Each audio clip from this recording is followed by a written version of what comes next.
Hello, Bacho. Let's read a given question. The question says, given below are two statements. Statement 1 given that the average momentum of a molecule in a sample of an ideal gas depends on temperature.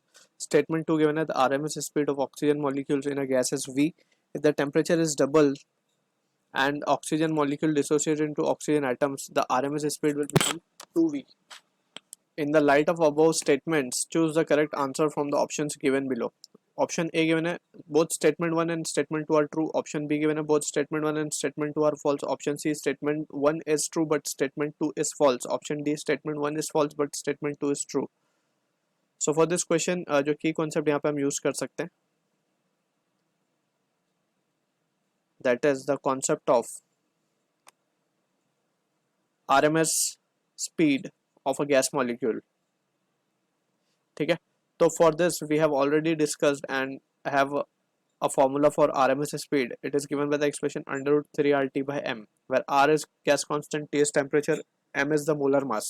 ठीक है, so for this question अगर हम देखें statement 1 की अगर हम बात करें, so statement 1 में बोला कि average momentum of a molecule in a sample of ideal gas depends on temperature. तो यहाँ पे अगर हम देखें ध्यान से, तो लेट्स सपोज हमारे पास बहुत सारे गैस मॉलिक्यूल्स प्रेजेंट होंगे आइडियल गैस के अंदर. ठीक है, एंड वी नो कि जो मोशन होगा गैस मॉलिक्यूल का, it will be a kind of random motion. Random motion यहाँ पे हम इस तरीके से लिख सकते हैं, due to random motion of gas molecule average velocity will be zero. Average velocity will be zero. अगर एवरेज वेलोसिटी जीरो है तो मोमेंटम की अगर हम बात करें, तो momentum is given by the product of mass into velocity. तो यहाँ पे मोमेंटम भी क्या आ जाएगा, जीरो आ जाएगा. So it does not depend upon temperature. तो हम देख सकते हैं ये अगर लेट से ये मॉलिक्यूल की हम बात करें, तो ये इससे कोलाइड करेगा, फिर ये इससे कोलाइड करेगा. मीन्स वी कैन से कि ये कुछ इस तरीके से रैंडम कोलिजन होंगे इसके, और due to this random collision हम बोल सकते हैं इसकी एवरेज वेलोसिटी जीरो होगी, और एवरेज वेलोसिटी जीरो होने की वजह से average momentum will be zero. So it does not depend upon the temperature, right.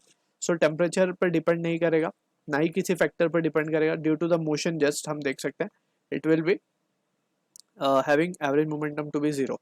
So ये एक पोस्टुलेट में हमने ऑलरेडी पढ़ा हुआ भी है of the kinetic theory of gas, right. So ये स्टेटमेंट हमारा फॉल्स होगा.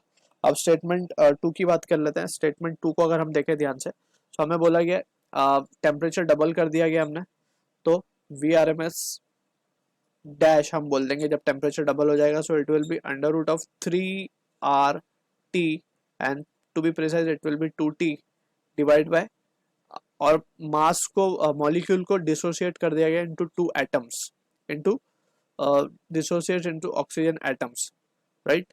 तो 2 एटम में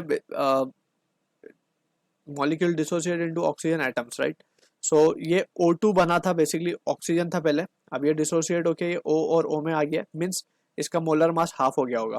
ठीक है, सो फ्रॉम द एक्सप्रेशन इसको अगर हम देखें, इनिशियली हम मान लेते हैं कि VRMS क्या था हमारा, it is just by the formula 3RT by M. ठीक है, अब क्या हो गया, अब इसको देख लेते हैं हम ध्यान से. तो it will be under root 2, तो बाहर ले लेंगे एक 2 को, बिकॉज नीचे जो मोलर मास का 2 है वो शिफ्ट होगा न्यूमरेटर में, एंड 4 से 2 बन के रूट के बाहर आ जाएगा. So it will be 3RT by M, which is nothing but VRMS जो हमने फर्स्ट यहाँ पे लिखा है. ठीक है, तो हम देख सकते हैं RMS speed will becoming double, तो it becomes 2V, so which is true, right. First case में इट वाज जस्ट V, तो सेकंड केस में it was just becoming 2V. So ये हमारा ट्रू स्टेटमेंट है. तो we can say statement 1 is false but statement 2 is true. Option D will be the correct answer for this. So I hope you understood the solution. All the best.